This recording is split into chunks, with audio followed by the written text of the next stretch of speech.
Alléluia, que Dieu te bénisse. Amen. Que Dieu te bénisse, fils. Amen, papa. Que Dieu bénisse tout le peuple de Dieu, toutes les personnes connectées en ligne, toutes les personnes ici présentes, les hommes de Dieu, les appelés, le plateau technique. Que Dieu vous bénisse abondamment. Que Dieu vous fasse grâce. Que la grâce de Dieu vous détermine. Que la grâce de Dieu descende continuellement dans votre vie, dans vos vies, dans la vie de chacun. Qu'il n'y ait pas d'interruption du flux de la grâce de Dieu. Qu'elle soit continue. Que cette fin d'année, la grâce de Dieu soit dans vos vies. Qu'en début de l'année prochaine, la grâce de Dieu soit dans votre vie. Que durant toute l'année 2026, la grâce de Dieu soit manifestée.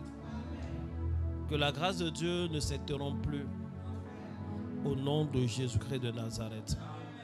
Que la grâce de Dieu soit sur la vie de vos enfants, dans leurs études, dans leurs choix. Que la grâce de Dieu soit sur tous vos enfants qui ne sont pas dans le même pays que vous, qui sont à l'étranger, qui sont allés faire des études.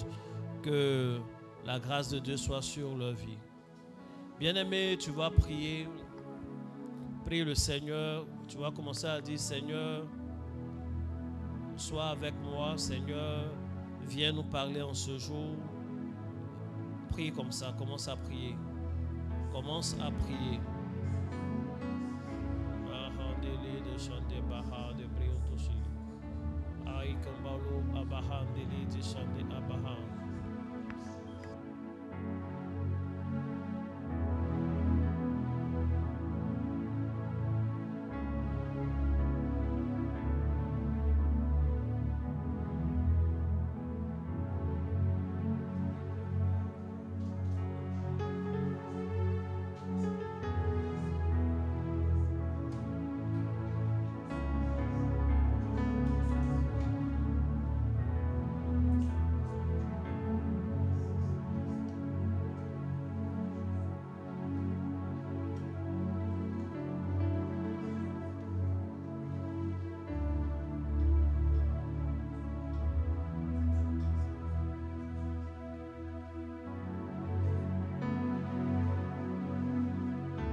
Prie le Seigneur. Dis à Dieu de venir parler à ton cœur en ce jour.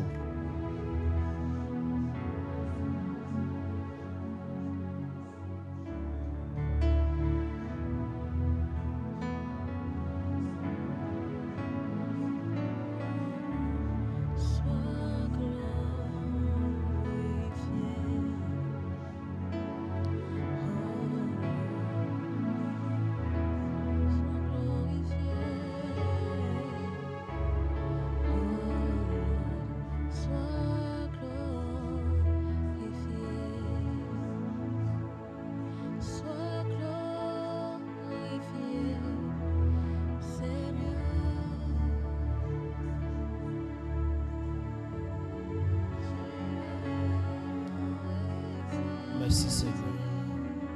Amen. Bien-aimé, que Dieu te bénisse abondamment. Que la grâce de Dieu soit sur ta vie. Nous allons nous entretenir en quelque temps. Amen. Nous allons nous entretenir en quelque temps. Et je sais que la parole de Dieu va nous faire du bien. Tu vas te concentrer sur la parole, c'est ce qui est dit. Est-ce que le son il est bon? Ça passe très bien. Tu vas partager dans un ou deux groupes. Ça ne sera pas long, mais ça sera important. Avant-hier, nous avons commencé avec un thème. Le thème, c'est à l'école de la grâce. Et nous avons donné 3 définitions de la grâce. La définition esthétique, la définition morale et la définition doctrinale, spirituelle. Ayant défini la grâce, nous avons dit quelques vérités qui se veulent cardinales sur la grâce. Nous avons dit que la grâce, elle peut être sur quelqu'un. Donc la grâce est visible. Amen. Nous avons dit que la grâce est visible parce que les gens voyaient la grâce sur Jésus. Donc il y a cette forme de la grâce qui est externe et qui a des effets. On en parlera. Amen. On a dit également que la grâce est sujette à croissance. Donc elle peut grandir ou elle peut décroître. La Bible dit Jésus grandissait en sagesse, en stature, mais il grandissait également en grâce. Si bien que au départ on dit qu'il y avait la grâce sur lui, mais dans Jean 1,14 on nous dit qu'il était plein de grâce. Il nous montre le processus, c'est-à-dire quelqu'un peut recevoir une grâce aujourd'hui et cette grâce-là va se multiplier dans sa vie. Je vous ai dit, la meilleure manière de voir cela, c'est les dons spirituels. Il y en a qui ont reçu des dons, leurs dons se sont développés. Il y en a d'autres qui ont reçu des dons, les dons se sont régressés. Les dons sont comme des muscles. Les muscles ne travaillent pas, s'atrophient. Un don qui n'est pas mis en valeur pour édifier le corps de Christ, pour servir l'église locale, est un don qui va se mourir. Amen. Et les dons également s'entretiennent par des exercices, par du travail. Par exemple, tu as un don naturel, tu sais chanter. Il y a quand même des exercices vocaux qui vont t'aider. Il y a des professionnels qui peuvent t'apprendre à avoir un meilleur souffle, à maîtriser les différentes voix. Et ce n'est pas mauvais d'apprendre. Tu peux avoir l'appel de Dieu sur ta vie. Tu as un don extraordinaire pour expliquer la parole. Mais quand même, ça ne te fera pas de mal d'être inscrit dans une école pastorale, une école de théologie pour apprendre. En général, quand tu veux montrer des choses au monde, c'est bien d'étudier ce que le monde a déjà découvert avant toi. Ça va t'aider, ça va te faciliter la tâche. Donc, un don est sujet à croissance. Il faut dire Amen. Quelqu'un se rappelle de tous ces points-là? On a dit également que le don peut se matérialiser. Le don peut connaître des métamorphoses. Le don peut prendre la forme d'éléments de prière. Le don peut prendre la forme de paroles. La Bible dit, les gens étaient étonnés, stupéfaits des paroles, mais des paroles de grâce qui sortaient de Jésus. En fait, c'est la grâce qu'il manifestait sous forme de paroles. On a dit également que la grâce est dynamique. La grâce, elle n'est pas statique, elle fait des mouvements. La Bible dit ces paroles de grâce-là sortaient de Jésus. Donc la grâce peut se déplacer d'une personne à une autre personne.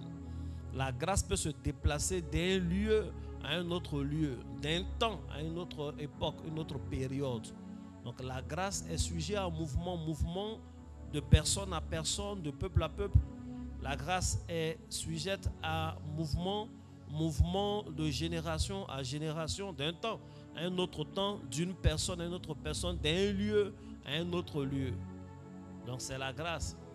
Vous savez, des choses qui sont capables d'être transférées, donc la grâce est transférable, elle est recevable. Les choses qui sont capables de ces genres de choses-là, de tous ces mouvements, peuvent s'accroître, mais vous savez, elles peuvent être volées. Elles peuvent se perdre. Si la grâce peut se déplacer autant, ça veut dire qu'on peut enlever la grâce de quelqu'un. Ça arrive à beaucoup de personnes. Et je prie pour vous qui êtes appelés au ministère, je prie pour vous qui exercez le ministère, que la grâce que Dieu vous a donnée soit sur vous et que personne ne soit capable de vous la voler au nom de Jésus. Que personne ne soit capable de salir votre grâce, votre onction au nom de Jésus.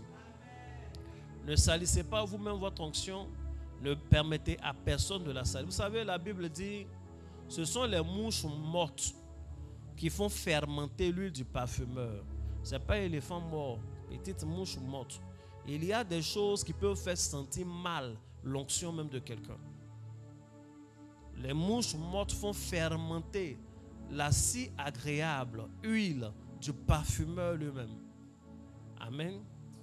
Donc il faut prendre garde aux mouches.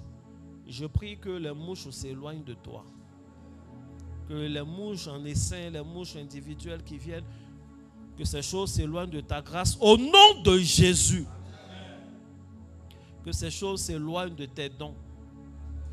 Souvent on prie, on dit, mais Dieu ne se répand pas de ses dons.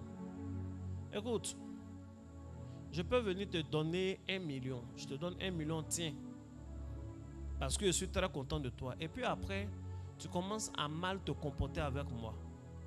Comme je suis très gentil, je ne vais pas prendre. Je t'ai déjà promis que moi, quand je donne l'argent, c'est déjà donné. Je ne prends plus. Mais cela ne veut pas dire que dans l'univers, il n'y a plus de voleurs. Hein. C'est Dieu, le don qu'il t'a donné, il ne reprend plus. Mais quelqu'un d'autre peut attaquer ce don-là et puis on peut te l'arracher. C'est une réalité. Il y a des gens qui savent qu'ils prophétisaient avant. Aujourd'hui, ils ne prophétisent plus. Et on prie, Seigneur, il faut que ça revienne. Ce que tu as donné, tu ne reprends plus. Souvent, tu pries pour que le don se manifeste, mais tu n'as plus le don. Ça t'a été volé. Ça t'a été volé. Bien souvent, à force de te promener, de mettre ta main sous et ta tête sous toutes les mains. Ou aussi, il y a des gens qui prennent tout. Ils sont tellement prêts à tout qu'ils font de ces rituels qu'ils ne maîtrisent pas. Et quand quelqu'un veut les aider en leur donnant des conseils, c'est toujours compliqué. Donc, il y a des choses qui tuent la grâce, qui étouffent la grâce. C'est Dieu qui ne se répand pas de son don. Ce qu'il a dit, il a donné, il a donné. Mais il ne te dit pas que personne d'autre ne peut voler. Est-ce que les choses que tu as perdues là, ça a toujours été celui qui t'a donné qui est venu voler? Non. Non. Dieu n'est pas l'État, c'est l'État qui te donne. Et puis il prend par les tasses, les trucs, tu vois un peu. Dieu, lui, quand il t'a donné, il t'a donné. Que Dieu te bénisse. Quand je parle comme ça, je parle pour tout le monde. Mais je suis prophète. Donc, même en enseignant, même en exhortant, je suis convaincu que quelqu'un a besoin d'entendre ces choses. Et je prie pour toi. Je ne sais pas quelle est la grâce qui t'a été volée. Je ne sais pas à quel moment ça t'a été volé et qui te l'a volé. Mais je prie en ce jour, au nom puissant de Jésus, le chef des armées de l'Éternel, je déclare qu'une unité spéciale angélique se dépêche à ton secours. J'envoie des anges dans ton environnement. J'envoie des anges sur la surface de la terre. J'envoie des anges dans toutes les dimensions. Peu importe là où une grâce qui t'appartenait a été volée, je déclare que cela est arraché des mains des voleurs. Cela est arraché des mains des receleurs. Cela est à nouveau sanctifié par le sang de Jésus et t'est restitué au nom puissant de Jésus. Les grâces que tu avais hier te sont restituées au nom de Jésus. Celles qui t'avaient été volées t'est restituée au nom de Jésus. Celle qui avait été étouffée, dès maintenant reprend vie par la puissance du Saint-Esprit. Au nom de Jésus. Que Dieu te bénisse. Donc voici ce que nous avons dit. Mais avant de dire tout ça, on a commencé par un premier point. On a dit que la grâce, elle se cherche. On dit, Marie trouva grâce aux yeux devant Dieu. Amen. Si on trouve une chose, c'est que la chose, on peut la chercher. C'est vrai que la grâce est imméritée, mais on peut la chercher. Dieu nous donne des choses pour trouver la grâce. D'ailleurs, c'est la grâce qui est venue sur Marie, mais au moins elle a le mérite d'être vierge. Elle a le mérite d'être vierge. C'était l'une des conditions de la prophétie. Elle a le mérite d'être juive. Donc la grâce a l'air imméritée, mais Dieu a ses principes que nous ignorons. Et souvent il dit. Et quand il nous dit, en fait c'est le chemin qu'il nous montre pour que nous puissions bénéficier de cette grâce-là. Donc bien entendu, la grâce, elle se cherche. La grâce de Dieu se cherche. On peut s'attirer la grâce de Dieu. La question à laquelle nous allons commencer à répondre ce soir à notre école de la grâce, c'est comment donc pouvons-nous attirer la grâce? Comment attirer la grâce de Dieu? Il faut dire Amen. Comment attirer la grâce de Dieu? Le passage dont j'ai parlé tout à l'heure, c'est Luc 1. Verset 30. hier, le programme était chic. Hein? Hier, on a fait un programme ici. On a bien prié, on a écouté un message qui nous a édifiés. Tous les jours sont bons, les vendredis seront spéciaux. J'espère que tu ne vas pas rater l'avant-dernier vendredi qui est le vendredi prochain. On ne sait pas ce que le Seigneur nous réserve encore, mais on sait que le Seigneur nous réserve forcément quelque chose de bon. Forcément. Luc 1, verset 30 dit, l'ange lui dit, ne crains point Marie, car tu as trouvé grâce devant Dieu. Amen. Tu as trouvé grâce devant Dieu et voici tu deviendras enceinte, ainsi de suite. Donc je dis que la grâce, elle a été trouvée. Peut-être que spécialement, elle ne la cherchait pas, mais elle l'a trouvée. Donc la grâce se cherche. Comment est-ce qu'on peut obtenir grâce devant Dieu? Ce que vous devez savoir, c'est qu'il y a deux formes de grâce. Il y a la grâce du ciel, la faveur du ciel, et il y a la faveur de la terre. Il y a la faveur de Dieu et il y a la faveur des hommes. Mais Dieu est au-dessus des hommes. Dieu est au-dessus, la faveur donc de Dieu est au-dessus de la faveur des hommes. Bien souvent, la faveur des hommes n'est que la conséquence de la faveur de Dieu. La grâce qu'on a aux yeux des hommes n'est que la conséquence de la grâce que nous avons trouvée aux yeux de Dieu. Donc, si l'homme commence à chercher la faveur des hommes sans au préalable chercher la faveur de Dieu, cet homme-là peut être ridicule dans la vie. Cet homme-là sera prêt à faire tout genre de choses parce que prioritairement, il cherche la faveur des hommes. Jésus a dit, cherchez premièrement le royaume des cieux et sa justice. Amen. Donc, cherchez premièrement ce qui vient d'en haut. Et quand vous l'aurez, quand vous serez même dans le processus de chercher, alors toute autre chose vous seront données par-dessus. C'est-à-dire, si vous êtes sur la voie, si vous avez commencé à chercher ce qui est du ciel, alors ce qui est de la terre viendra à vous. Bien souvent, on est essoufflé, fatigué à chercher les choses de la terre parce que nous avons oublié de nous concentrer sur l'aspect spirituel. Nous avons oublié de nous concentrer sur l'aspect spirituel. Aujourd'hui, nous avons besoin de la grâce des hommes. Nous avons besoin de la faveur des hommes. Bien-aimé, c'est un homme qui doit signer ton acte de nomination. C'est un homme qui doit parler en ta faveur. C'est un homme qui doit te dire je t'aime et puis tu vas te marier. C'est un homme qui va choisir de te produire. C'est un homme qui va te connecter à d'autres personnes. C'est un homme même qui va étudier ton dossier de visa, même si tu remplis toutes les conditions.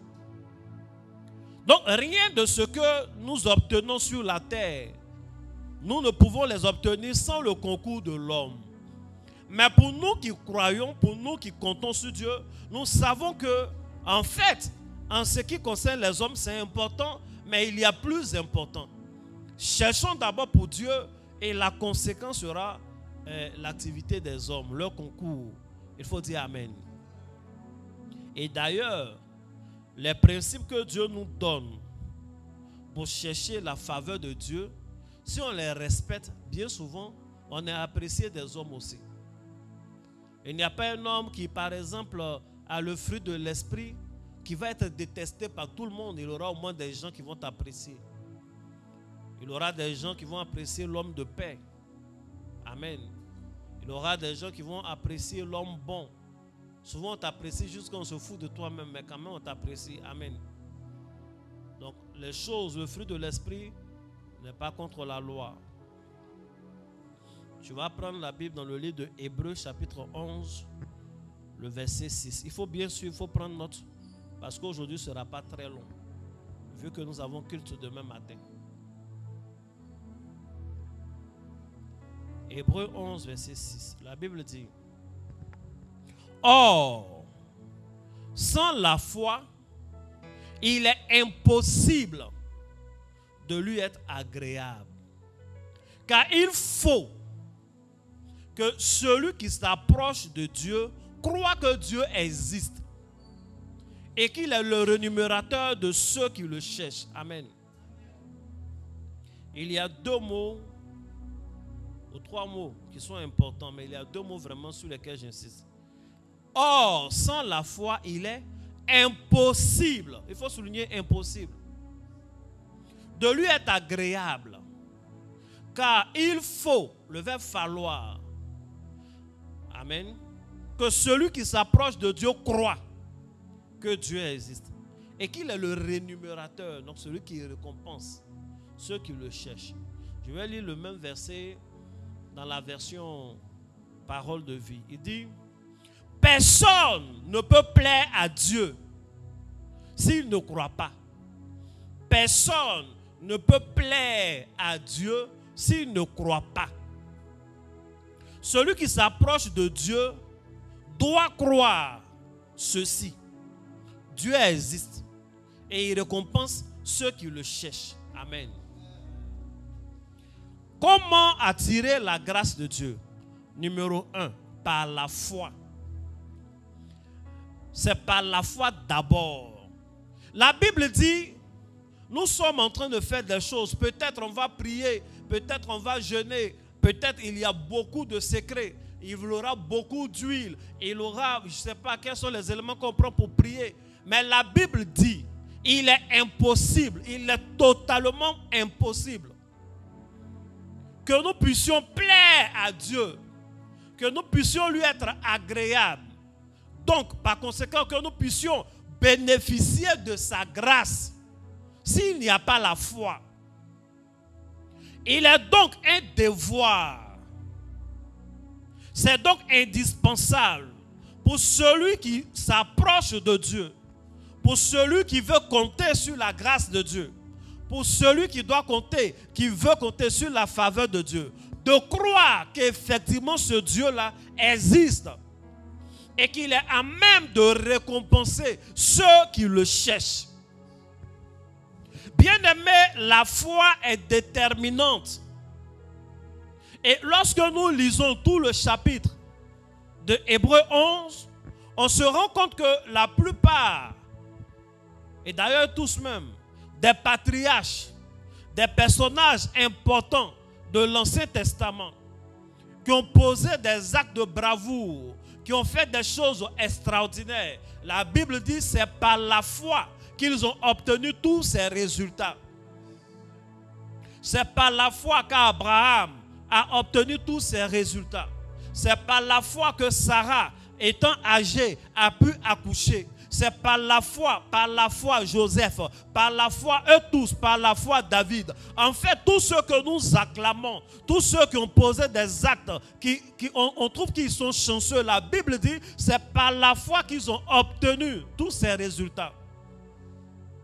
Et leurs résultats sont différents. C'est des gens qui sont de différentes générations.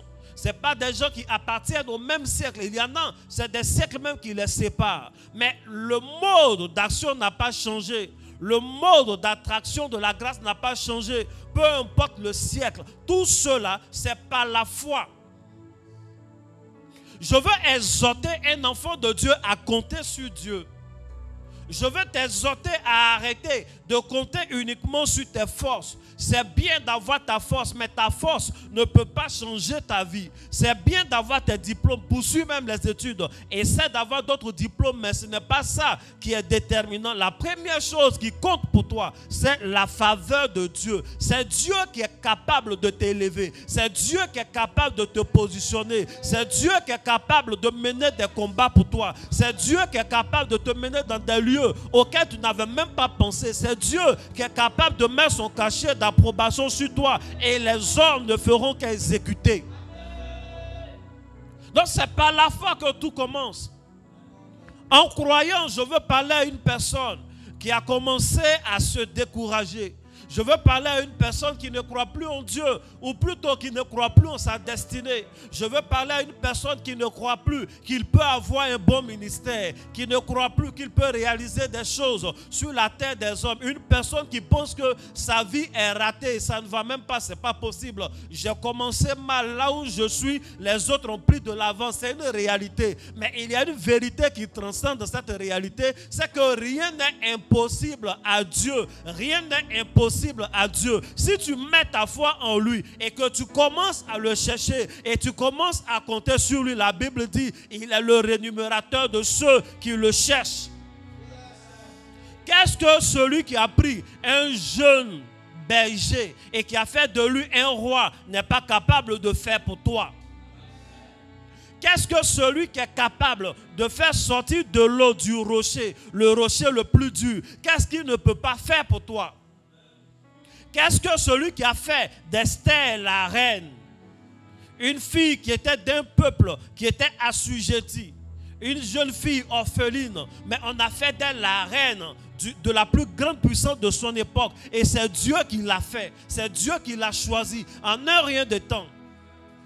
Qu'est-ce que celui qui a donné Boaz à Ruth n'est pas capable de faire pour toi? Qu'est-ce que celui qui a donné un enfant à Sarah n'est pas capable de faire pour toi? Qu'est-ce que celui qui a ressuscité Lazare n'est pas capable de faire pour toi? Absolument rien n'est impossible à Dieu. Seulement il dit, il est impossible de lui être agréable si tu n'as pas la foi. Je veux en ce soir que ta foi à nouveau soit ravivée. Et c'est cette foi-là qui va attirer la grâce de Dieu.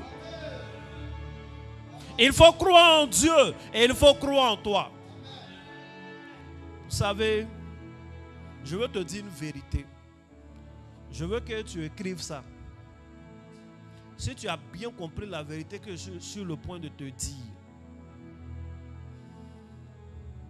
et que tu mets en pratique, ça va changer ta vie. Ça va changer ta vie, ça va te délivrer de beaucoup de choses. Jésus est venu sur terre pourquoi? Il est venu sur terre pour mourir pour nous sauver, aller au ciel nous préparer une place. Un jour il reviendra. Amen. Et nous allons régner avec lui dans la félicité divine. Ça c'est connu, c'est sûr. Mais avant le sacrifice, tout ça, Jésus est venu faire quoi? Jésus est venu nous montrer Dieu. C'est ce que Jésus est venu faire. Il dit, nul n'a vu le Père, si ce n'est le Fils qui est sorti du Père. Thomas lui a dit, c'est Thomas ou André? André, non. Il faut parler fort, il faut assumer. Un de ses disciples lui a dit, montre-nous le Seigneur, montre-nous Dieu. Et cela nous suffit. Il lui a dit, mais ça fait longtemps que tu es avec moi, que tu me vois. Comment tu peux me dire, montre-nous Dieu? Car celui qui a vu le Fils a vu le Père. Donc, Jésus est venu nous montrer Dieu. Ça, c'est la vérité que tu ne dois jamais oublier. Mais l'autre chose que souvent, auquel on ne fait pas attention, à laquelle on ne fait pas attention, c'est que Jésus est venu nous montrer nous. Jésus est venu nous montrer nous. Jésus est venu nous montrer nous. Quelqu'un peut dire avec moi? C'est important ce que je suis en train de dire. Jésus est venu nous montrer nous. Donc Jésus est venu nous montrer Dieu et il est venu nous montrer nous. Il est venu nous montrer qui on est en réalité. Ce que nous sommes capables de faire. Il est venu nous montrer notre valeur. En fait, on se voyait en rien. Mais on réalise qu'on est la préoccupation de Dieu. On est si bien la préoccupation de Dieu qu'il choisit de faire venir son Fils unique mourir pour nous. On n'est pas n'importe qui, on est précieux. Il est venu nous montrer ça. Il est venu nous montrer nous qu'on a de la valeur, on compte pour le ciel. Il est venu nous montrer que nous sommes capables de beaucoup de choses. Il est venu montrer à Pierre qu'il est capable de marcher sur l'eau. Il est venu montrer à Pierre qu'il peut mettre un hameçon dans l'eau, pêcher un poisson et trouver l'argent dans le ventre du poisson. Il est venu montrer à Pierre qu'il est capable d'être un grand leader. Il n'est pas obligé de passer toute sa vie à enlever les écailles de poisson. Il peut être un grand leader, diriger la plus grande église de toute Jérusalem, capable de ressusciter des femmes qui meurent, capable de ressusciter des jeunes gens qui tombent. Il est venu montrer ça. Il est venu montrer ça. Il est venu montrer à ces prostituées qu'elles ne sont pas obligées de rester à ce niveau-là, que malgré ce qu'elles font, elles comptent aux yeux de Dieu, qu'elles sont importantes, aussi importantes que Rahab, aussi importantes que les rois. Elles ont de la valeur aux yeux de Dieu. Elles comptent pour Dieu. Donc Jésus est venu nous montrer Dieu, et il est venu nous montrer nous, notre vrai nous-mêmes.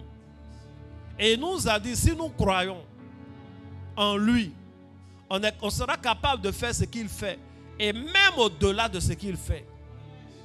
Jésus est venu comme un miroir pour que tu le regardes et pour que tu saches que tu es comme lui. Et étant comme lui, il a dit, croyez en Dieu et croyez en moi. Ce message ne veut pas dire que Jésus est en train de faire un distinguo entre lui et Dieu. Mais puisqu'il a dit que vous êtes comme lui, s'il vit, ce n'est plus toi qui vis, c'est lui qui vit en toi. Donc quand il dit croyez en Dieu, croyez en moi, il est en train de dire aussi, crois en Dieu et crois en toi-même. Si tu crois en Dieu, que tu ne crois pas en toi-même, tu n'auras pas de résultat. Si tu crois en Dieu et que tu restes là sans aucune confiance en toi, tu n'auras pas de résultat. Si tu crois en Dieu et que tu ne crois pas en toi-même, tu n'auras jamais le courage de prier pour quelqu'un qui est malade. Tu n'auras jamais le courage de te lancer dans des choses qui ont de la valeur. Tu seras toujours peureux. Tu auras toujours un manque de confiance en toi. Ceux qui manquent de confiance en eux ne sont pas des gens qui ne croient pas en Dieu, mais ils ne sont pas parvenus à croire en eux-mêmes. Tu n'es pas n'importe qui. Il faut croire en Dieu, il faut croire en toi. C'est ça que Jésus est venu te montrer. Peu importe ton âge, que tu aies 18 ans, que tu aies 2 ans, que tu aies 13 ans, que tu aies 50 ans, que tu sois un peu âgé, peu importe, tu dois croire en toi. Si tu crois en Dieu, la conséquence, c'est que tu dois croire en toi. Il faut arrêter de raser les murs. Il faut arrêter de raser les murs. Il faut arrêter de faire comme tu es quelqu'un de sans valeur. Tu es venu sur la terre pour accompagner les autres. Les autres sont chanceux, toi tu n'es rien. Oh non, ce n'est pas ça la foi. Il faut arrêter d'envier les gens. Tu les regardes, hey, pour eux, bien. Pour toi aussi est bien, lève-toi seulement. Pour toi aussi est bien. Tu es en train de gaspiller ta vie. Depuis que tu ne crois pas en toi, tu es là. Tu fais des songes glorieux, mais tu ne te lèves pas, tu ne te bouges pas, tu ne fais rien. Tu as des dons. Hey, papa, moi, là, Dieu me parle. Mais tu ne fais rien de ça. Moi, quand je me suis converti, ma main chauffait. Il y a un don de guérison là. Oui. Moi, je ne suis pas malade. Donc, ce n'est pas à moi que tu dois dire ça. Tu as un don de guérison, guérir les malades. Mais tu ne le fais pas. Et les fois même où tu as essayé, tu es parti avec la peur au ventre. Croyez en Dieu et croyez en vous. Ça va attirer la faveur de Dieu. Et ça va la rendre effective dans votre quotidien. Il y a des gens qui vont faire, comment on appelle, l'interview à l'ambassade pour avoir le visa. Tout est OK, mais ils tremblent tellement devant la personne que celui même qui l'interviewe a l'impression que lui là, c'est vrai, ses papiers sont propres, mais on dirait qu'il cache quelque chose. Amen. Oui. Il y a des gens à des barrages de policiers, il n'a rien à se reprocher. Mais il est bizarre, il tremble tellement qu'on le fouille. Quand on finit de le fouiller, on voit qu'en fait il ne cache rien, ses papiers sont réglo, mais on ne sait pas. Il y a des gens qui sont peureux. Il faut sortir de cette peur-là. Et il faut te faire confiance un peu. Tu peux organiser de grands événements. tu peux mettre en place une bonne ONG. L'idée que Dieu t'a donnée, il ne t'a pas donné cette idée pour que tu aies mal au cœur. Il t'a donné cette idée parce que lui, Dieu, il croit en toi. Il croit que tu es capable de réaliser. Il croit que tu es capable de tenir ce ministère. Il croit que tu es capable de mener cette activité. Il croit que tu es capable de diriger cette région. Il croit que tu es capable de monter cette entreprise. Il croit que tu es capable de le faire. Mais c'est toi seul, tu ne crois pas. En fait, Dieu croit en toi. Donc, il te donne les idées et les opportunités. Satan croit en toi. Donc, il commence déjà à t'attaquer. Mais tu es la seule personne qui ne croit pas en toi-même. Donc, Dieu et Satan te regardent et puis ils sont étonnés. Mais aïe. Est-ce que lui là même, il est au courant de qui il est? Est-ce que celle-là même, elle sait qui elle est?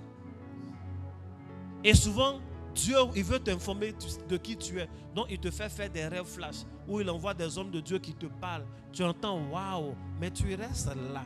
Tu ne te bouges pas. Parce que tu as peur. Tu as tellement peur d'échouer. Tu as peur qu'on parle. Tu ne sais pas où passer. Tu ne te fais pas confiance. Non.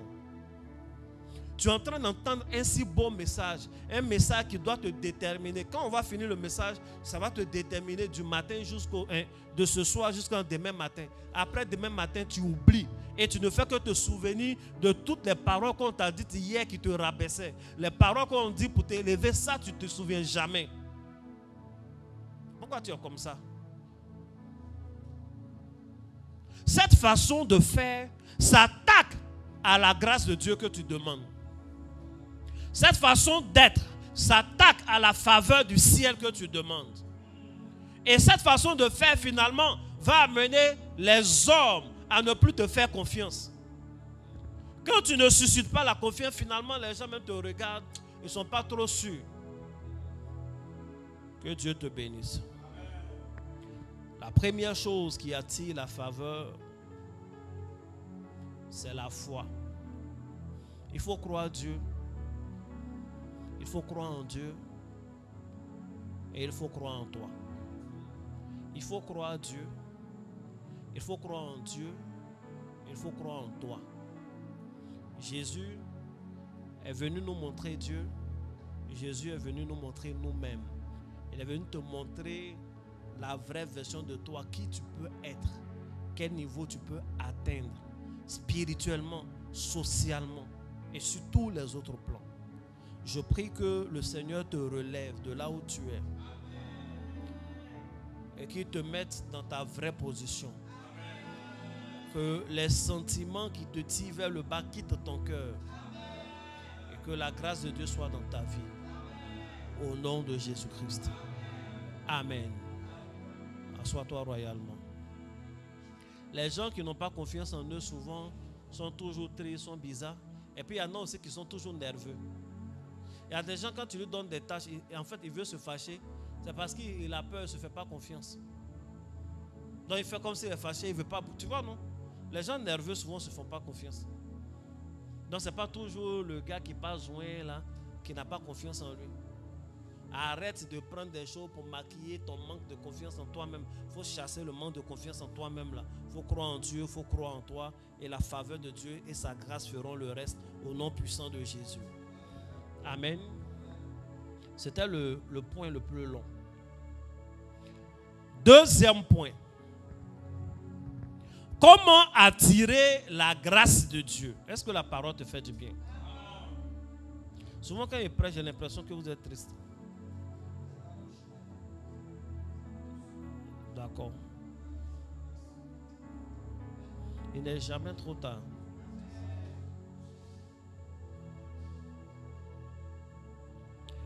Jacques 4, verset 6.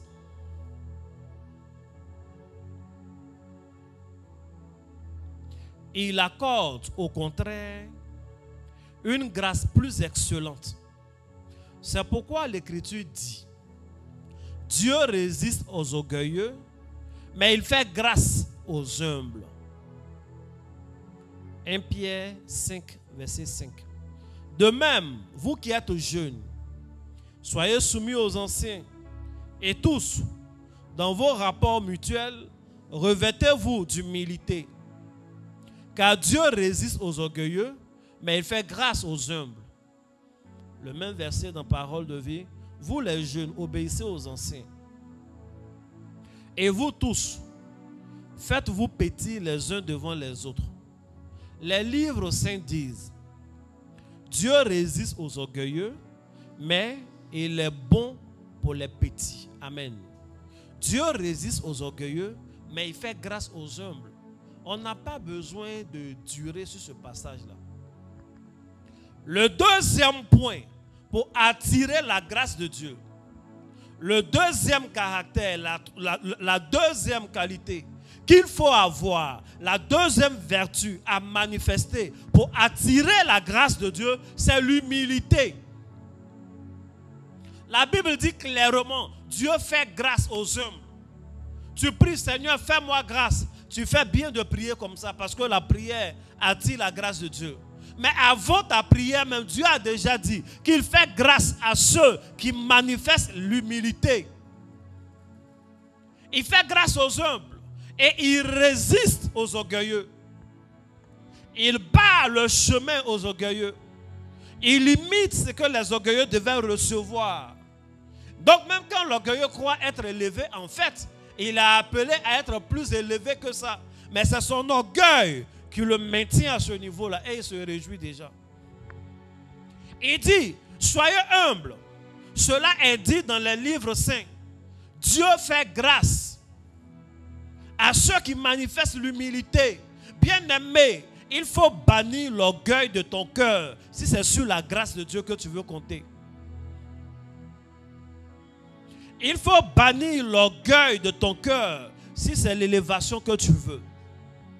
Chacun a ce sur quoi il compte pour réussir dans la vie.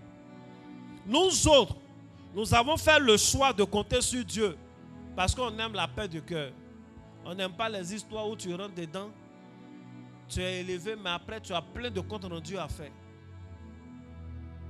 Au moment où tes enfants sont en train de grandir, il y a un qui doit partir.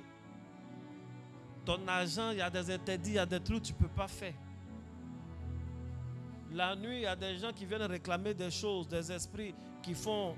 Tu vois un peu, non? Il y a des heures, il y a des trucs, si tu n'as pas fait, tu es foutu. Il y a des jeunes gens qui claquaient l'argent dans les bars d'Abidjan aujourd'hui. Il y en a beaucoup qui, malheureusement, ont perdu le bon sens. Ils sont devenus fous. Ils sont devenus fous. Ils n'ont plus les mêmes amis. Plus personne ne chante leur nom. Ce n'est pas cette voie-là que nous avons choisie pour notre élévation. Nous avons dit, nous ne ferons pas ainsi. Nous marcherons selon Dieu. Et on va compter sur Dieu. Et on sait que Dieu est capable de nous faire grâce. C'est ce Dieu-là qui dit. Il fait grâce aux humbles et il résiste aux orgueilleux. Cela veut dire, ce n'est pas forcément parce que tu n'as pas pris un fétiche que tu vas réussir. Parce que tu peux être sans fétiche et rempli d'orgueil. Il y a des gens, quand tu le prends là, lui-même là, et puis tu l'ouvres, il est rempli de lui-même. À l'intérieur de cet autre lui-même, il est encore rempli de lui-même. C'est totalement imbu de sa personnalité, imbu de sa personne. Et il y en a qui traitent ça même dans le milieu professionnel. Ton propre patron, souvent, il te regarde, il y a des choses qu'il ne te demande pas de faire. Parce que tu as toujours un truc. Amen. C'est pourquoi aux heures de l'élévation aussi, ce n'est pas à toi on pense. Je prie que le Seigneur te donne un cœur d'humilité. Souvent, Dieu veut nous élever, coûte que coûte. Il veut nous élever vraiment pour sa gloire. Mais on est orgueilleux. Mais Dieu a besoin de nous dans son plan pour s'élever. Donc qu'est-ce qu'il fait? Comme il a déjà dit qu'il résiste aux orgueilleux, il fait grâce aux hommes. Ce qu'il va faire, il va t'humilier. Tu vas passer dans des situations où tu seras humilié. Après ça, tu seras béni. Parce que l'élévation demande ça. C'est une monnaie d'échange.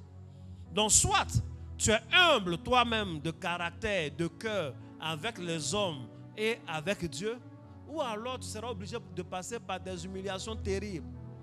Je crois que l'humilité est plus chic que l'humiliation. Mais il n'y a pas d'élévation sans humilité. Il n'y a pas d'élévation sans ces choses-là. Peu importe le bord, que tu sois en Dieu, que tu sois en Satan, tu vas vivre quelque chose qui ressemble à l'humiliation même avant ton élévation. Oui. Avant l'élévation suprême de Jésus, il fallait être très humble. Il fallait être très humble pour le Fils de Dieu de venir dans un corps d'homme. C'est quoi le corps d'homme, la chair, là, c'est rien pour Dieu. Mais il a accepté d'être humain comme nous, de marcher, d'avoir faim, de jeûner. Jésus priait. Un jour même, il était obligé de dire ça. Il dit quand il prie là, c'est pas pour lui qu'il prie, c'est pour les gens qui sont là qui prient.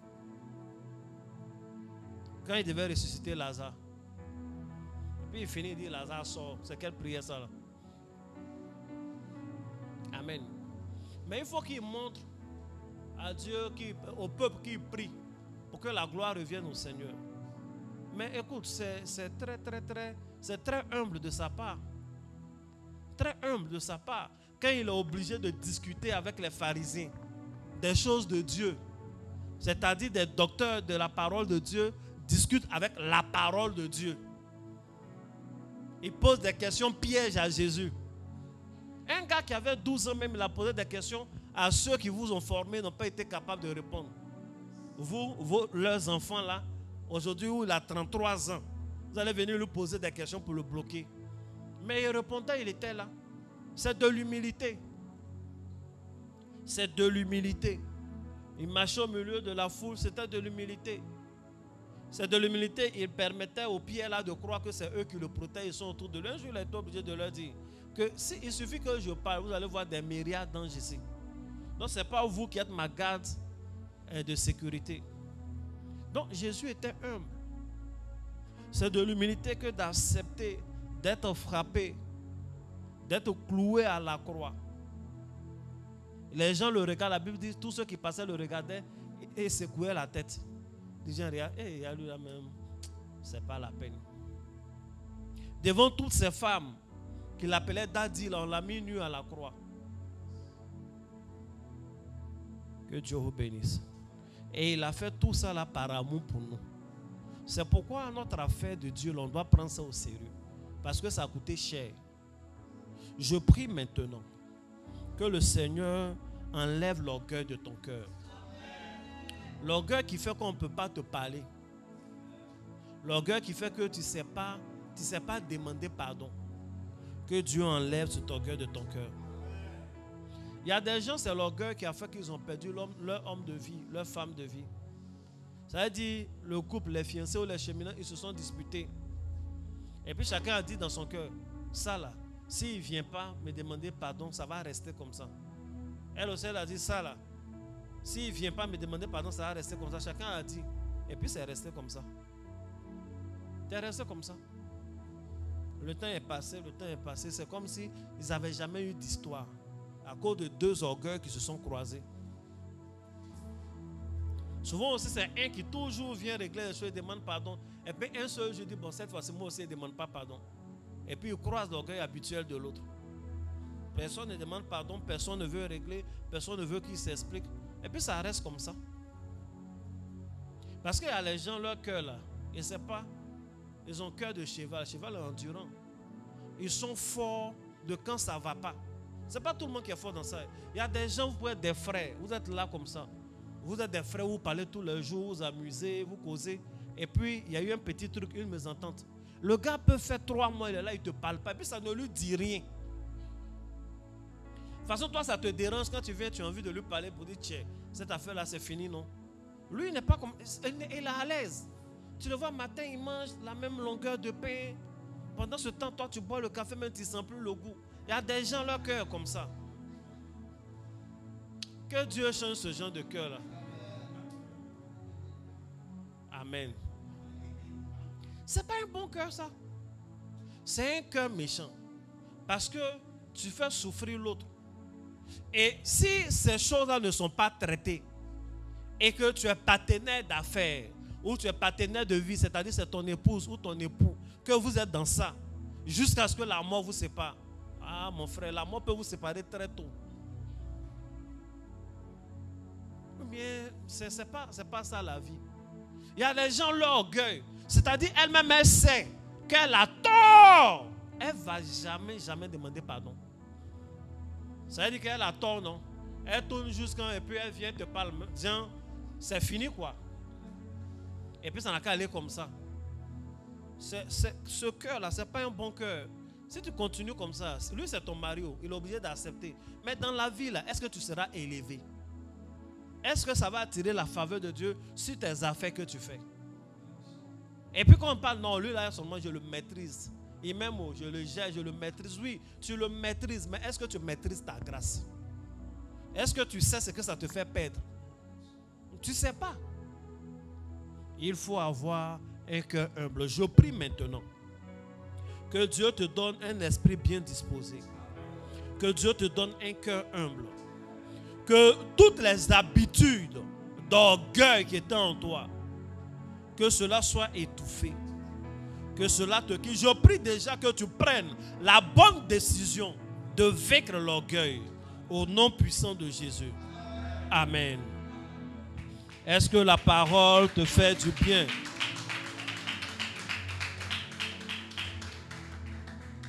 Maintenant, le dernier point. Pour ceux qui prennent note, le premier point c'était quoi? La foi.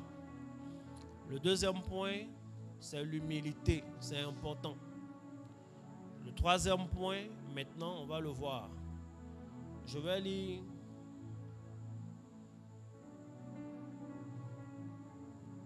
deux passages ou trois. Je vais lire et puis je vais expliquer. C'est simple. Quand je vais lire, vous allez comprendre systématiquement de quoi il s'agit.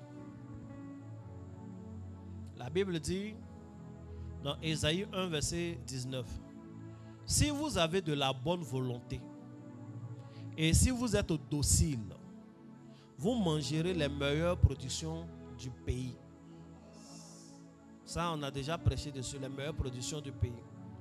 On ne mange pas les meilleures productions du pays comme ça, c'est conditionné. Il dit, si vous avez de la bonne volonté et si vous êtes docile, vous mangerez les meilleures productions du pays. Hébreux 13, verset 17. C'est-à-dire dans Hébreux 11, on parle de la foi jusqu'à on développe Hébreux 12. On vient dans Hébreux 13, il va parler d'une autre chose importante. Le verset 17, il dit, obéissez à vos conducteurs et ayez pour eux de la déférence, car ils veillent sur vos âmes comme devant en rendre compte. Qu'il en soit ainsi, afin qu'ils le fassent avec joie et non en gémissant, ce qui ne vous serait d'aucun avantage. Amen. Amen. 1 Thessaloniciens 15, 5, verset 12. Nous vous prions, frères, d'avoir de la considération pour ceux qui travaillent parmi vous, qui vous dirigent dans le Seigneur et qui vous exhortent. Amen. Voici le troisième point. Donc le troisième point, c'est quoi? Exactement. Si tu veux la grâce de Dieu, si tu veux cette grâce qui va te donner les meilleures opportunités du pays, qui fera que tu vas être élevé, il dit, il faut être docile. Il dit, si vous avez la bonne volonté et que vous êtes docile, je vous donnerai les meilleures productions du pays, vous les mangerez. Quand on a choisi de marcher avec Dieu, quand on croit en Dieu et qu'on a un cœur humble, évidemment la conséquence, on doit être obéissant. Un homme qui n'est pas obéissant et qui résiste à Dieu, il lui sera difficile de profiter des faveurs de ce Dieu-là. Une personne qui est constamment en rébellion à l'égard de Dieu, il lui sera difficile de bénéficier des faveurs de Dieu. Parce que la rébellion rappelle toujours le diable à Dieu. Le père spirituel de la rébellion, c'est Satan, c'est le diable. C'est lui qui a commencé à faire là. Amen. Donc il faut obéir à Dieu. Et quand on dit il faut obéir à Dieu, Souvent, ça peut paraître vague. Mais obéir à Dieu, c'est obéir à sa parole, obéir à ses principes et obéir à sa voix. Parce qu'au-delà de la parole de Dieu, il y a la voix de Dieu. D'ailleurs, la Bible dit, la foi vient de ce qu'on entend et ce qu'on entend vient de la parole de Christ. Pour faire vivant, on ne parle pas seulement de la parole de Christ. Donc, il faut obéir à la parole qui est écrite. La Bible dit, on ne vole pas, il ne faut pas voler. Mais il faut obéir également à la voix de l'Esprit. Ce que Dieu te met à cœur, là, il faut faire. Il y a des gens, c'est parce que Dieu est Dieu, sinon ils seraient fatigués de leur mettre des choses à cœur. Chaque fois que le Seigneur met quelque chose à cœur, ils ne font pas. Et souvent, une autre personne vient faire. Et quand la personne vient faire, c'est des gens qui ne se taisent pas. Ah, ça là, moi, mais j'avais ça à cœur. Le Seigneur m'avait mis à cœur de venir balayer ici de temps en temps. Ah, vous balayez déjà, d'accord. Donc, tu veux dire que Dieu a mal fait de te mettre à cœur. Il t'avait mis à cœur. Comme tu ne fais pas, il a pris quelqu'un d'autre.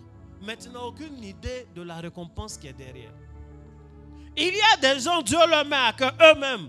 Demain, il faut jeûner. Souvent, il a vu clairement dans un songe. Souvent, c'est comme une voix qui est venue directement dans son cœur. Tu entends bien, mais tu ne fais pas. Dieu te met à cœur d'évangéliser, tu ne fais pas. Souvent, Dieu te met à cœur, malgré que ce soit les règles de Dieu. Mais il y a des jours même spéciaux, Dieu te met à cœur d'aller au culte. Et puis tu dis à Dieu, je vais suivre en ligne. Maintenant, quand le culte arrive, Internet ne passe pas. Donc tu ne sais pas ce qui s'est passé. Oh, Dieu avait quelque chose à te dire. Souvent, quand le Seigneur veut t'amener au culte, ce n'est pas toujours que c'est à cause du pasteur. Ce n'est pas toujours par rapport au message qui sera prêché. Bien souvent, ça peut être même pour un voisin. Il y a quelqu'un que tu allais rencontrer. Il y a quelque chose qui allait se passer. Souvent même, c'est sur le chemin en venant ou sur le chemin en repartant, il a prévu quelque chose. Dieu a fait un scénario d'une rencontre qui sera déterminante ou d'une chose qui va t'aider. Toi, tu n'as pas bougé. Donc ta grâce est passée. Tu es là comme ça. Amen. Mais tu n'es pas obéissante. Tu n'es pas obéissant. Il faut obéir à la parole écrite. Il faut obéir à ce que Dieu te met à cœur. Il y en a, ce n'est pas une affaire de discernement. Il discerne bien clairement, il sait que c'est Dieu qui lui a parlé, mais il ne veut pas faire. Et souvent, c'est l'orgueil. Non, je ne peux pas aller là. Non, je ne peux pas. Ça là, je ne peux pas. Le Seigneur, si tu peux changer un plan, change. Mais ça, je ne vais pas faire. Tu me connais, tu sais le cœur que j'ai, non, il n'est pas fait. Ça, Dieu, il parle comme ça. Hein. Tu sais comment je suis. Ça là, il n'est pas fait. Comment il ne veut pas faire mes choses, je dis, il n'est pas fait, il ne fait pas. Pourquoi tu es comme ça avec Dieu? C'est-à-dire que tu as fait ça avec les hommes ici jusqu'en... Maintenant, c'est Dieu. C'est Dieu, tu fais ça. Est-ce que c'est correct? Amen. Il faut écouter la voix de Dieu. Il faut, surtout, si Dieu dit, va faire offrande, non. Souvent même là, Dieu parle et puis on fait arrière de moi, Satan. Satan n'est même pas au courant de ce que Dieu est en train de te dire, mais tu dis arrière de moi, Satan. Ce n'est pas Satan qui te parle, c'est Dieu qui te parle. Mais ça ne t'arrange pas, tu n'as pas envie de faire. Tu n'as pas envie de faire. Que Dieu soit avec toi. Il y a les choses, ton pied est dedans, Dieu dit enlève. Tu dis non. Tu avais mis un pied, Dieu dit enlève. Il dit, ah, tu mets deuxième pied là maintenant. Le Seigneur, ce que tu as dit là, il ne fait pas. Et puis on va voir ce que ça a fait. Et puis souvent on compte sur Dieu maintenant. Eh Seigneur, mais tu es bon, non? Dieu est bon effectivement, mais c'est où tu t'en vas là, c'est mauvais. Mais comme il est bon, c'est pourquoi il dit viens ici, tu n'as pas voulu. Souvent il veut te bénir. On peut finir 21 jours de jeûne et puis Dieu va te dire jeûne encore demain. Tu n'as pas dit, ah Seigneur, qu'est-ce que tu devais faire pour moi en 21 jours qui n'a pas été suffisant? Et puis moi, je dois ajouter un jour pendant que les autres mangent. Non, mais peut-être tu ne le dis pas comme ça. Mais quand tu n'obéis pas et que malgré ce que Dieu a dit, tu fais ce que tu veux, c'est ce que ça traduit. La communication, ce n'est pas seulement avec les paroles, mais c'est avec des gestes et les actes. L'acte que tu poses, l'acte de désobéissance, tu es en train de dire à Dieu que tu ne veux pas l'écouter. Et c'est ce qui fait que beaucoup passent des moments où ils n'entendent plus Dieu. Et avant, là, Dieu me parlait beaucoup. Mais bon, maintenant, c'est plus comme avant. C'est vrai, avant de faire beaucoup de prières de combat, il faut faire un bilan. Le moment où Dieu te parlait beaucoup, c'est qu'il te disait beaucoup, qu'est-ce que tu en faisais? Quels sont les actes que tu as posés quand il te parlait? C'est ça. Il y a des gens, Dieu lui met des choses à cœur. Va donner l'argent. Il sent que Dieu est en train de parler, va donner l'argent. Il faut donner un montant il ne veut pas entendre. Donc, il fait exprès, il se déconnecte de ce que Dieu est en train de lui dire. Et puis il dit, va obéir. Bon. Et puis il vient, il met une enveloppe, il met 2 000, il met 10 000 dedans, il s'en va donner. Mais il sentait que ce que Dieu voulait lui dire là, allait dépasser ce qu'il est en train de faire. Donc, comme il ne veut même pas entendre, pour avoir la conscience tranquille, il n'écoute pas. Il y a des gens qui n'aiment pas écouter Dieu. J'ai rencontré une jeune fille, je lui ai dit, elle est prophétesse. Elle dit oui, elle sait. C'est pourquoi toutes les nuits, elle est au maquis et au bar. Oui, parce qu'elle ne veut pas servir Dieu. Elle ne veut pas servir Dieu. Elle dit les nuits, quand elle est à la maison, surtout les vendredis nuits, quand elle reste à la maison comme ça, elle a toujours des visitations angéliques. Elle entend clairement la voix de l'Esprit lui dire qu'elle doit servir. Je l'ai croisée dans la rue, devant Massy Canada. Elle dit oui, que c'est ça. Elle-même essaie. Donc ça veut dire que je n'ai pas besoin de l'exhorter et tout et tout. Peut-être toi tu ne fais pas comme ça aussi ouvertement. Mais quand Dieu te dit va à gauche et que tu vas à droite, il dit va à droite et puis tu vas tout droit, c'est exactement la même chose que tu fais, ce n'est pas bien. Donc l'obéissance doit être donnée à la parole écrite de Dieu. L'obéissance doit être donnée à la parole entendue de la part du Saint-Esprit. L'obéissance est également due aux hommes que Dieu a mis au devant de toi. La Bible dit obéissez à vos conducteurs. Il faut obéir à ton pasteur. Il faut obéir à ton père spirituel. Quand ton pasteur te donne des consignes, il faut faire. Arrête d'être en rébellion. Il y a des gens qui ne veulent rien faire. Aucun respect pour le pasteur. Aucun respect pour le responsable de département. Aucun respect pour les anciens. Aucun respect pour tout ce qu'on lui dit. Et il y en a qui transportent jusqu'au travail. Aucun respect pour ton patron.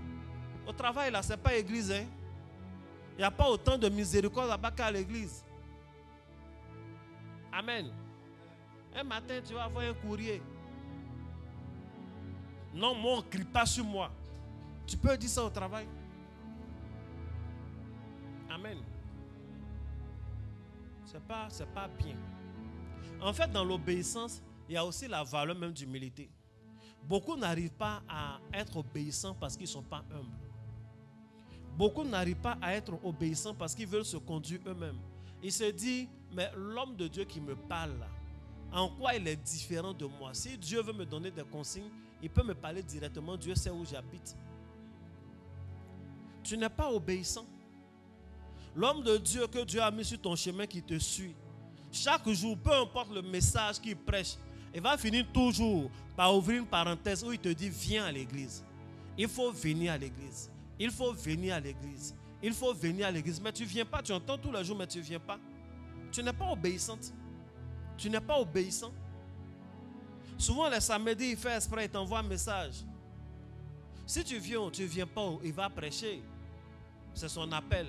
Mais il veut que tu viennes. Donc, il t'a demandé de venir. Mais tu ne viens pas. Tu as une pourquoi? Donc, tu n'es pas obéissante. Tu n'es pas obéissant. Il te donne des consignes. Il y en a même à qui on donne des consignes directes comme ça. Tu lui dis, il y a jeûne. Ce jeûne-là, Dieu va nous faire du bien. Premier jour du jeûne, tu vas dans un grand supermarché, tu le trouves là-bas, il a douba pot de jus, en train de boire. Pasteur. Il s'en fout. Si un fidèle le voit, s'il peut casser la foi de quelqu'un, s'il ne peut pas casser la foi de quelqu'un, lui, il boit bloum, bloum, bloum, bloum. C'est dans quoi comme ça? Tu n'es pas obéissant. Il y a des gens, leur pasteur les convoque, il ne va pas partir. Ton père spirituel prend le téléphone, il t'appelle, viens, je veux te voir. Tu ne viens pas. Il t'écrit, je ne te vois pas 2 jours là, viens, on va parler. Et tu ne viens pas. Tu n'es pas obéissant. Et ce n'est pas bon quand on veut la grâce de Dieu. Ce n'est pas moi qui le dis, c'est la Bible qui le dit.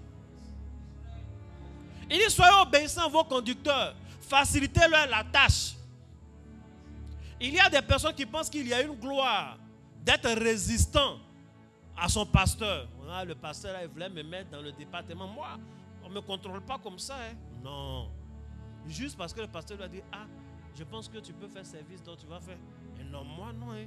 Quand il veut faire mes choses, il fait par conviction. Ça fait 20 ans, tu n'es toujours pas convaincu. Toi, tu dis que tu fais tes choses par conviction, mais tu ne fais rien. Mais ça veut dire que tu es une personne sans conviction au final.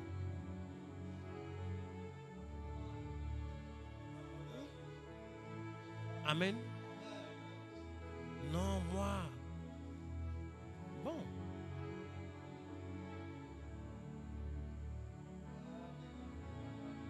Tu parles.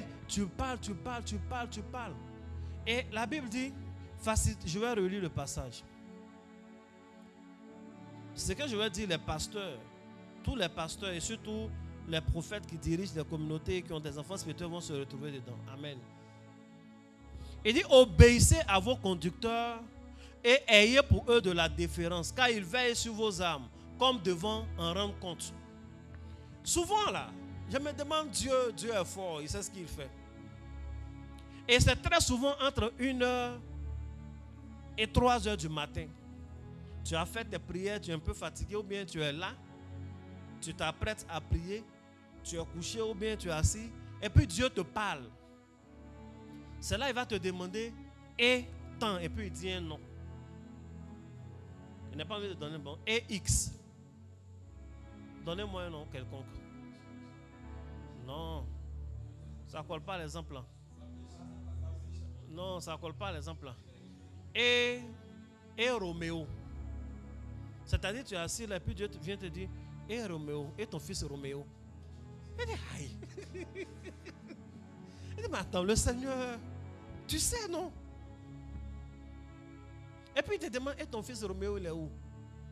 J'envoie un message à Roméo, il ne répond pas. Je l'appelle, il ne décroche pas. Ou bien souvent, quand j'envoie un message aujourd'hui, c'est 2 jours après, il répond. Et il répond, quand tu vois sa réponse, tu sens que c'est juste administratif. Il ne faut pas qu'on dise demain qu'il est trop impoli quand même. Donc il t'a répondu comme ça. Je ne lui ai rien fait. Je ne sais pas. Chaque fois que je l'appelle, oui papa, il vient. Et puis il est 1h du matin. Je veux prier. Le Seigneur vient. Et Roméo, il est où? Qu'est-ce qu'il devient? Et Roméo, comment il va? Donc vous fatiguez. C'est-à-dire le pasteur, ça fait souffrir. Parce qu'il a le gourmet de son enfant qui se comporte comme ça là. Et puis il a la pression de son boss qui est Dieu, qui lui demande le compte. C'est ce qui fait que bien souvent des pasteurs envoient des messages tard la nuit. Quand tu vois que souvent tard la nuit comme ça, il y a longtemps, vous ne vous êtes pas parlé. Et puis à 2h, à 3h, il t'envoie un message, bonjour ma fille, j'espère que tu vas bien. Peut-être que tu dors, mais demain tu vas me répondre. C'est parce qu'il y a une pression du boss. Parce que Dieu, il te tient toujours responsable de lui. Arrête de fatiguer le berger. Nous sommes des brebis, pas des boucs. Dieu est venu pour les brebis. Que Dieu te transforme. Et que Dieu te donne d'avoir. Et puis souvent même c'est lointain. Il y a des personnes, toi dans ton esprit, cette histoire, bon c'est fini, il n'a qu'à se débrouiller. C'est lui, Dieu va dire son nom. Et puis il te demande. Ça veut dire lui, il considère que tu es encore responsable. C'est pas du jeu. Hein. C'est pas du jeu. Quand c'est comme ça, souvent même ça plombe la prière que tu voulais faire. C'est-à-dire tu t'es levé, tu te dis les 3 heures, bon aujourd'hui je vais prier jusqu'à 6 heures. Finalement tu vas commencer la prière là à 4 heures. Parce que ça te prend 1 heure de réflexion. Tu dis mais le Seigneur, je sais que tu sais. Tu es au courant, tu vois comment j'ai fait. Bon finalement toi-même dis où il est. Et c'est le Seigneur qui va donner des nouvelles. Et je vous ai toujours dit, si ton Père spirituel doit tout savoir de toi par révélation, c'est que tu es devenu son cahier d'exercice. Là, il te prend pour faire cet exercice de prophétique. Tu es loin, mais il essaie de voir où tu es. Comment. Que Dieu te bénisse. Voici ce que j'ai voulu vous dire en ce jour. Premier point, la foi. Deuxième point, l'humilité. Troisième point, l'obéissance. Vous savez, la désobéissance, la résistance peut transformer même un ange en Satan. Satan est beaucoup plus une fonction que la personnalité même. Satan, c'est une fonction. Il faut dire Amen. Donc un ange peut être Satan pour un moment et pour quelqu'un. Un homme peut être Satan pour un moment et pour quelqu'un. C'est pourquoi Jésus a regardé droit dans les yeux de Pierre et puis il lui a dit: arrière de moi Satan. Parce que le rôle que Pierre est en train de jouer en ce moment-là, c'est le rôle de Satan. Pierre avait pris la fonction de Satan. Quelque temps avant ça, Jésus venait de lui dire: ce que tu viens de dire, ce ne sont pas la chair et le sang qui t'ont révélé, mais l'esprit. C'est le même Pierre là. Quelque temps après, on lui dit: arrière de moi Satan. Parce que cette fois-ci, ce n'est pas l'esprit qui parlait. Il jouait le rôle de Satan. Parce qu'il disait des choses qui allaient à l'encontre de la volonté et de la destinée de Jésus. Je vais vous lire un passage. Nombre 22, verset 22. La colère de l'Éternel s'enflamma parce qu'il était parti. Et l'ange de l'Éternel, c'est qui? L'ange de l'Éternel. L'ange de l'Éternel se plaça sur le chemin pour lui résister. Balaam était monté sur son ânesse et ses deux serviteurs étaient avec lui. Il s'agit de Balaam. Balaam a un objectif. Il veut avancer. Il a une mission, il veut partir. Et dans sa course, il a deux serviteurs, il a son âne. Et la Bible dit, l'ange de l'Éternel lui résista. Donc l'ange de l'Éternel est venu pour faire opposition. Il ne veut pas aller dans le sens de Balaam. C'est normal, non? Amen. Mais ce n'est pas normal. Quelqu'un peut prendre une autre version. Qui a la version Shoraki? Oui. Je vous ai montré tout. Oui. Tu vas prendre Nombre 22, verset 22.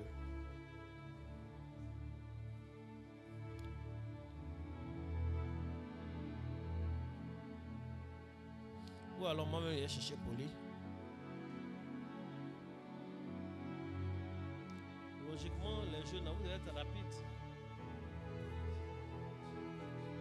Nombre 22, verset 22.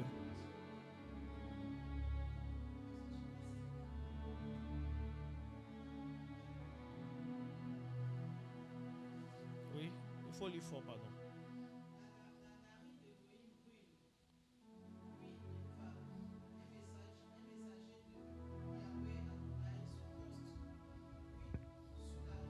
Elle ne peut pas prendre le micro. Oh ben, si tu as le micro, prends.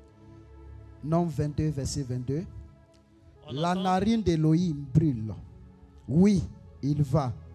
Un messager de Yahweh Adonai se poste pour lui sur la route en Satan. Et lui chevauche son âme, son ânesse. Ces deux jeunes avec lui. Amen. Amen. La colère de l'Éternel s'enflamma. La narine d'Élohim brûle parce qu'il était parti. L'ange de l'Éternel se plaça sur le chemin. Un messager de Yahweh Adonai se poste pour lui sur la route pour lui résister en Satan. J'ai lu les deux versions. La version Shoraki, c'est une traduction directe de la version ancienne directement en français avec le style. C'est pourquoi le français est comme ça. Là où la Bible dit dans la version Louis II, l'ange de l'Éternel, c'est un ange de Dieu qui s'est placé pour résister, Chouraki traduit en disant l'ange de l'Éternel s'est placé en Satan. Donc quand lui, il voit une créature devant lui, en fait, il voit une créature, il la voit en Satan. Ce n'est pas la nature de l'ange qui a changé, mais c'est la fonction. En fait, Satan veut dire celui qui résiste. Satan veut dire l'adversaire. Satan veut dire celui qui ne veut pas faire ce qu'il doit faire, ce qu'on doit dire. Donc un ange même peut jouer la fonction de Satan lorsqu'il est dans une fonction de résistance. C'est ainsi un enfant de Dieu, un enfant spirituel, infidèle, peut jouer la fonction de Satan. L'exemple biblique est celui que je viens de vous donner. Pierre a joué le rôle de Satan. Arrête de jouer le rôle de Satan. Tu n'es pas Satan, hein, mais tu joues souvent le rôle de Satan. Par des résistances extrêmes. Tu es compliqué, on ne sait pas comment te gérer. Il y a toujours une affaire, toujours un truc, tout ce qu'on doit te convaincre de A jusqu'à B, c'est compliqué, tu es compliqué. Ce n'est pas une bonne fonction. Tu peux avoir tes raisons, mais il faut souvent laisser couler.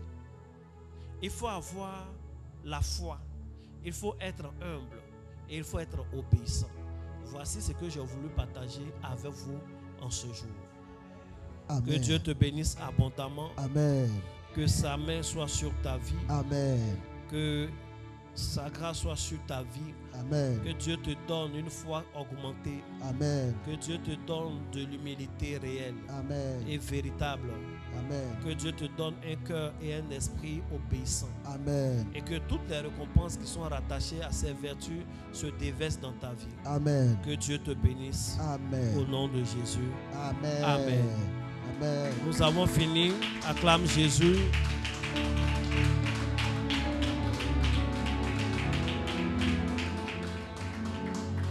Tu peux faire ton offrande du soir. Nous continuons le jeûne demain. Demain à 5h30, il n'y aura pas la prière habituelle parce que nous avons culte juste après le matin. Donc il faut, si tu peux te lever pour prier, par habitude, il faut te lever pour prier à 5h. Je vais vous laisser un message. Peut-être tu vas le voir à 8h, à 6h. Mais ce qui est important, il faut venir au culte à 9h. Et nous allons encore prier, nous allons continuer, nous allons finir, comme on appelle, le thème dans lequel nous sommes. Et ça va te faire beaucoup de bien. J'ai vu qu'on a partagé les affiches, les effets de la grâce. Et demain, Dieu, par sa grâce, va faire de bons effets sur nos vies. Que Dieu vous fortifie dans le jeûne, que sa grâce soit sur vous. Au nom de Jésus. Amen.